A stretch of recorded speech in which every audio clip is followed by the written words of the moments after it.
It started in China. It's a made in China crisis. The coronavirus pandemic began in China. It peaked, then it subsided. For the past 5 days, very few new cases are being reported in China. Temporary hospitals are being folded up. Emergency workers are being sent home.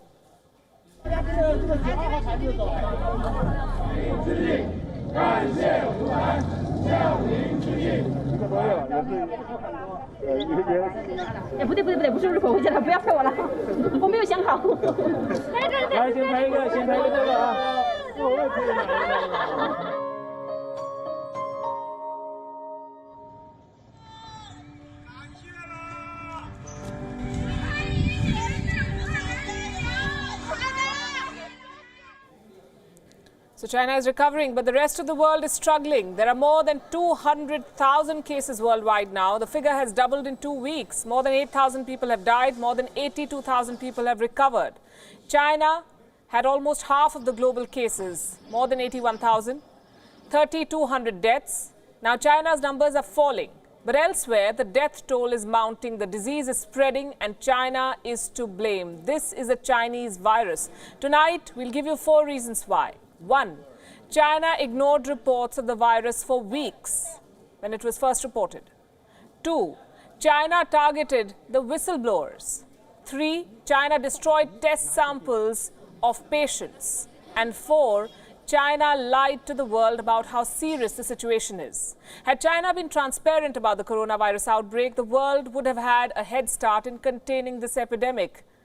The hashtag China lied, people died is trending. And there's merit to it. On this show tonight, we will show you evidence of China's cover-up. This report has been prepared after days of research and backed up by several international publications of repute. This is the story of the Chinese pandemic.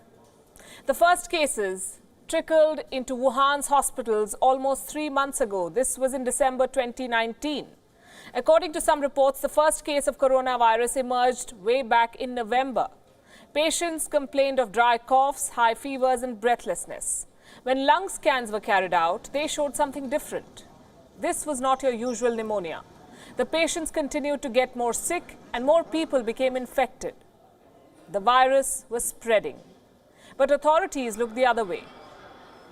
A Fen, the director of Wuhan Central Hospital, decided to carry out some tests, and her account was later published in China News Weekly. It's a Chinese magazine. The tests came back by the end of December. The results indicated a SARS-like coronavirus, a new disease that was rapidly spreading in Wuhan. Other doctors began reporting similar cases. One of them was Dr. Li Wenliang. This is the man on your screens. He noticed the early reports. Dr. Li was an ophthalmologist at the Wuhan Central Hospital. He was alarmed by what he saw. He was one of the first whistleblowers. He warned his colleagues about the outbreak over WeChat. WeChat is a social media platform much like WhatsApp that we use in India. Guess who read his messages on WeChat? China's internet police. The censors are everywhere in China. They read what you post. Dr. Li was summoned by the police in Wuhan. He was accused of spreading lies and rumors, targeted for speaking the truth. Dr. Li died last month. In February, he continued treating coronavirus patients as the government continued to target him.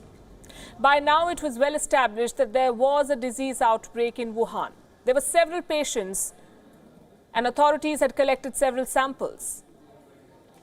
Researchers were carrying out tests and Beijing had been informed. They knew what was going on, and that is when the cover-up begins. On the 1st of January this year, an employee of a genomics company reportedly received a phone call from an official. This is a very important turn. This company was involved in the testing of the coronavirus samples. The Hubei Provincial Health Commission ordered them to stop the testing. Stop the testing. They were asked to destroy all existing samples. You heard that right.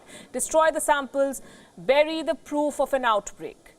2 days later, on the 3rd of January, China's National Health Commission ordered all institutions to not publish any information. Labs were ordered to transfer any samples that they had or destroy them. But this outbreak was too big to hide. 6 days later, China had to admit that it was dealing with the Wuhan coronavirus outbreak. So to sum it up, when the disease was detected, China refused to acknowledge it. When concerns were raised, China tried to silence voices. When proof was provided, China destroyed it. Beijing knew about the outbreak, but it suppressed the facts and let the virus spread. When countries around the world tried to impose travel restrictions or issue warnings, China lashed out at them. China said that they were spreading panic.